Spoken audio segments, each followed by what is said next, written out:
Sometimes a single message just pops up online, and it changes everything. A message so sudden, so specific, that it forces the entire world to stop and ask one terrifying question. Is this it? Is this the moment a new war begins?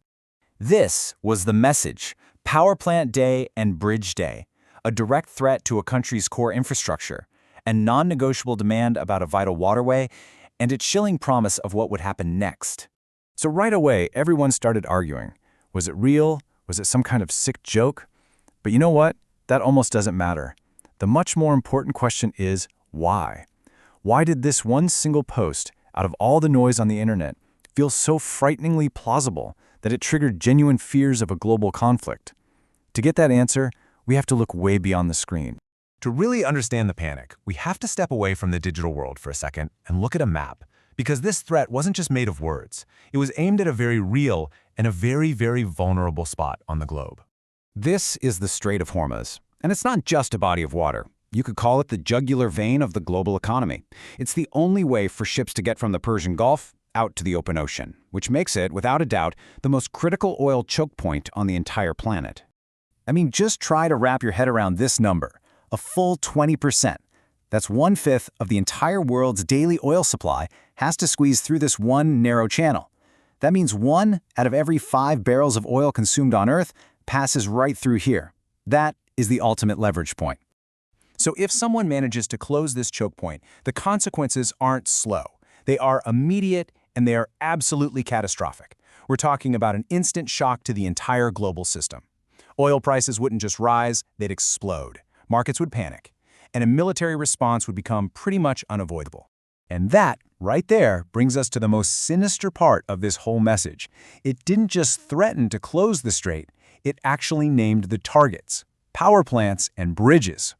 Now, why those two things? That was not a random choice.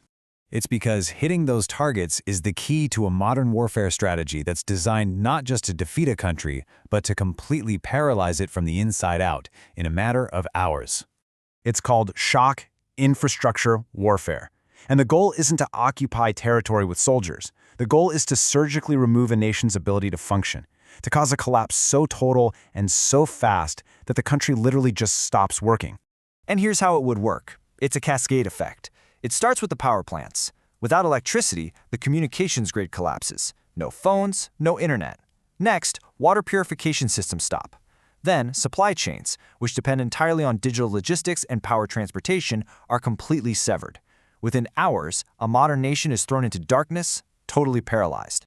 A threat this specific feels so terrifyingly real because it didn't just appear in a vacuum. It landed on a landscape that was already scarred by decades of conflict and deep mistrust. This wasn't the start of a new conversation. It felt like a horrifying new chapter in a very, very old story.